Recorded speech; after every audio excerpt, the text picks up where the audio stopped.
Who do you voice in Onward, and what is he like? I voice Ian Lightfoot in Onward.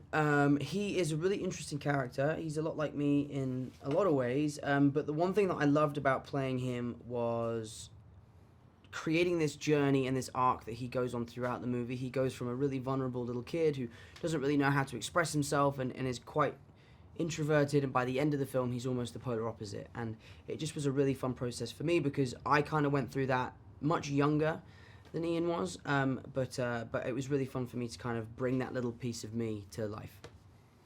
I play Barley Lightfoot, the older brother to Ian.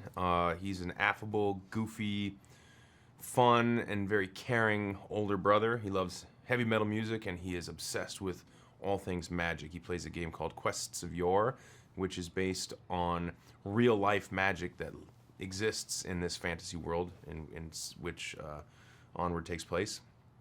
And he loves his van, he loves his little brother, and he's got a very big heart, and the harder he tries, the more annoying he becomes. Tom, describe Ian's relationship with his brother, and what does he think of Barley?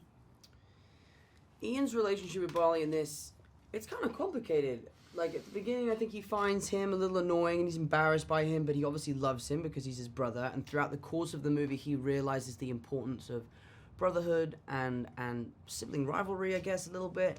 But for me, it was just really, really nice to get to kind of figure out these characters, especially working with Chris again. Like, we kind of are like these characters in some ways, and it just was really nice to just kind of be me for a little bit, albeit I had an American accent. But I think their relationship ends up in a pretty perfect place. Chris, what does their dad leave for them that they receive on their Ian's 16th birthday, and what is it meant to do? On Ian's 16th birthday, it is revealed to him through his mother, played by Julia Louis-Dreyfus, who's amazing, by the way, that their father, who's long since passed away, has left behind a gift. She doesn't know what it is, but she was told to give it to her sons once they were both 16. So on 16th birthday for young Ian, he opens up a staff, and this staff has a gem with it, and we realize that our father, the character's father was a magician, and his spell that he's left behind with this staff is an opportunity for them to bring him back for one day and be able to spend a day with him. And that's obviously something they would both love to do because they barely have any memories of him at all. Tom, what happens when they first attempt the spell that prompts the quest? There's a running theme throughout the film where Barley kind of ruins everything. Like, he's always kind of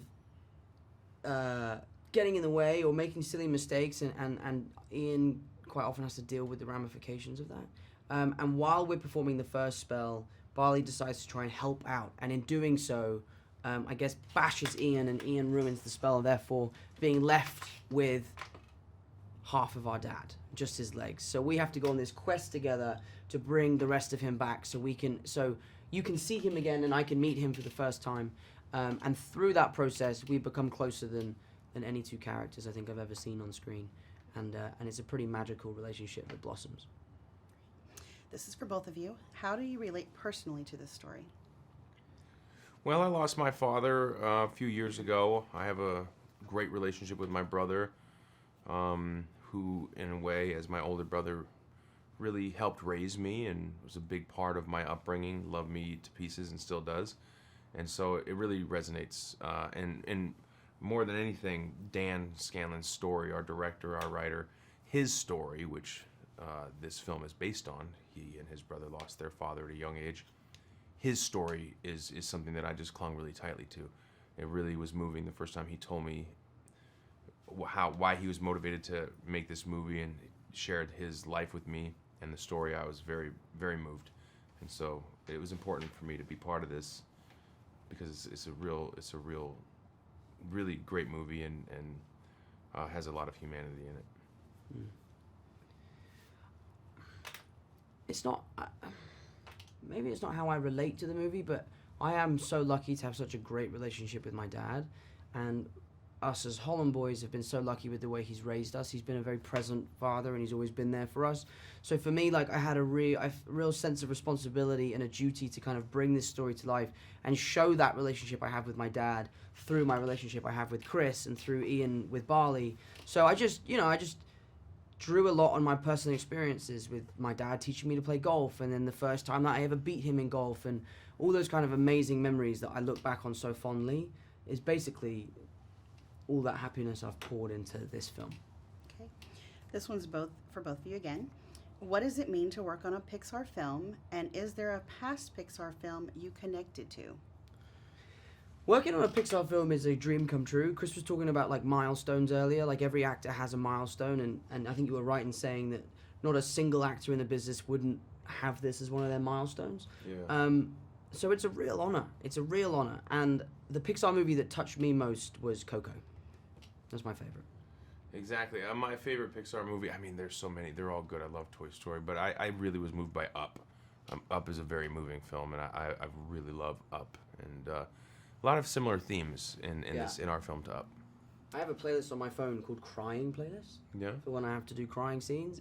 And, you know, I think it's called A Letter to Ellie, I think it's called. Yeah. It's the song, and it's the opening of the movie, and that's on there. And it's a sad song. One last one. Why do you think people should see this film? Well, I think why do I think people should see this film? First of all, I think whether I tell them to or not, people are going to see this film because it's Pixar, and Pixar as a brand of animated movies stands on its own. It's really exciting that I get to see the world wake up to these characters. It's fresh, it's new. It's not a sequel.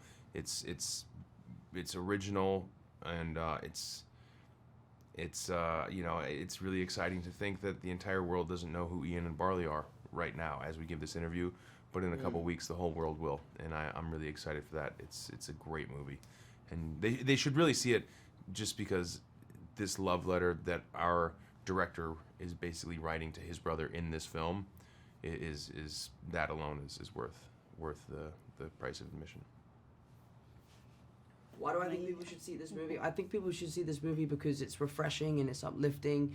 We work in the art of escapism, and it's going to help people escape our world and come into this beautiful new world and see this crazy journey that we've created with Pixar and Dan.